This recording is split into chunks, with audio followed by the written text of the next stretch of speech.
Hi folks, this is the tutorial on Killertracks. Killertracks is a website on the internet, and I'm going to show you how to access and use the filter system and download audio tracks that are license free through Killertracks, so long as you have a license for it. I'm also showing you here, I'm working off of a Mac. It's an OS X Yosemite operating system 10.10.5.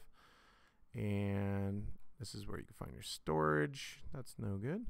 Storage, memory, so on and so forth. Information that you get on a Mac is about this Mac from the Apple. All right, so we're going to go to the internet, and our Internet Explorer of choice is Safari.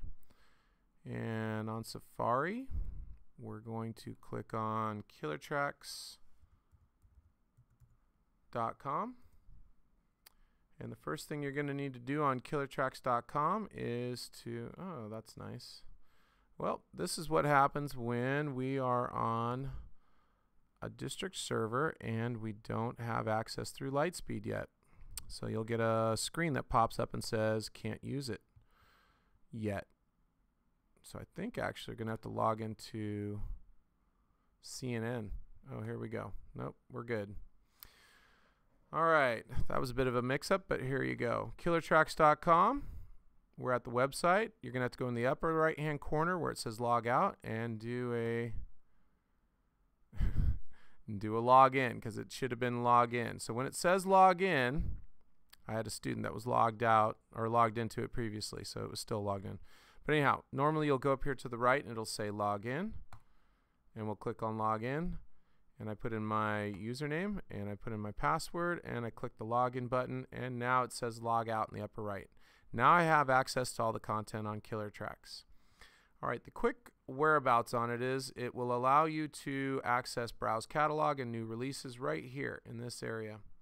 But the more important area to go for, because we want to use it as a filter base for our films, is music best used for, or utilize it for moods, or utilize it for genres. So we're going to go in an example form. I'm going to use it for a film that's, say, a comedy. So we're going to categorically choose comedy, and from the thousands and thousands of offerings of the tracks, it gives you 4,809 that are comedy. But it also now gives us a side column, a left-hand side column, full of other filter options to reduce this from 4,800 down to something shorter. So I'm going to go to the side column and say, you know what, this is going to be a romantic comedy. It could be all these different types of categories of comedy. I'm going to stick with romantic comedy. In fact, I want it to be a sad romantic comedy. But listen, so now that I put romantic comedy in there, here's my parameters for filtration. It's comedy and romantic comedy, and now it's brought it down to 1,098 audio tracks to choose from. So I'm going to continue to go further down and scroll down the left-hand side, because you don't want to go with the first options that are given to you. That's what the lazy editors will do, and you'll hear those songs over and over and over again in different places. So I'm going to go down here further. I'm going to bypass music styles. I don't find that as useful. And I find moods is really important. We're going to check more on moods and look at all these different types of moods you can click past. Let's say, remember I said it was going to be sad, maybe even melancholy. Romantic comedy. So I'm going to click the plus sign right next to sad. That's added that parameter now. So now I've got 54 tracks from the thousands and thousands of tracks to choose from that are romantic comedy and they're sad. Well, I'm going to probably stick with just that, because I think I've sifted it down pretty far. And I'll pop down a little further and check out a track. So if I click play on a track, this is where it'll play. It'll play through the player,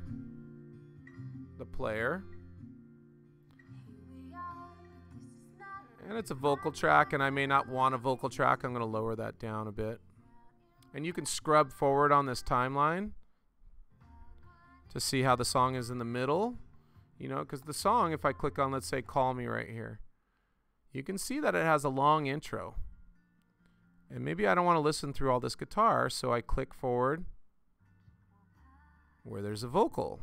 Now, sound scores, you really don't want vocals, because you want them to be moods behind the film where people have dialogue, and so typically that's not what you're after. I'm going to hit pause on that just to keep it quiet. Maybe Breaks My Heart. I like this one. It's sad, it's romantic, it's Maybe used for comedy, but we're going to go with this one. I'm going to say this is my track. So I stop. This is what I want to look for. Right here where it says 4 alternative versions and edits. I want to look for the version that is not vocal. So over here you have 4 options. 1 to download the track, 1 to download the multiple tracks, which is the 4 alternative versions and edits. Let's disregard the plus sign for right now. Let's go to the I for information. Information on the track says, boom, it scrolled that down for me. And it gives me the 4 track listings. It's a vocal version, that's 3 minutes. It's an instrumental, that's what I want. That's 3 minutes. There's a vocal version that's 30 seconds, and there's an instrumental for 30 seconds. Now, mind you, Killertracks is used by a lot of commercial companies. So they'll put them in 30-second and 15-second and 60-second versions because they work well that way. They're already cut. They already have a clean ending. It's smart. But I'm going to get you to the quick on this. How do I download this audio track? Well, here's how it works. Instrumental, the arrow to the right of it. If I hit that, it's going to pop up and give me a box that says, what format do you want? And now let me show you the 3 different types. There's WAV, there's MP3, and there's AIFF. WAV and AIFF are the best quality audio tracks. They're CD quality, they're high end. MP3 is a stripped down, shredded down, EQ, low quality version. It's great for your iPod. It's great for simple playing, but when you play to a big room or in a big TV set, you don't want an MP3. If you're editing with a PC, you go WAV, and if you're editing with a Mac, you go AIFF, because AIFF is Mac format. So we're going to click OK. And now, whoop, you saw that. It just dropped down to my download box down below, and automatically what will happen is it opens up in QuickTime Player for me. So a lot of people from this point go, whoa, where did it download to? I didn't see where it went. Now, at the point where we downloaded, I'm going to minimize my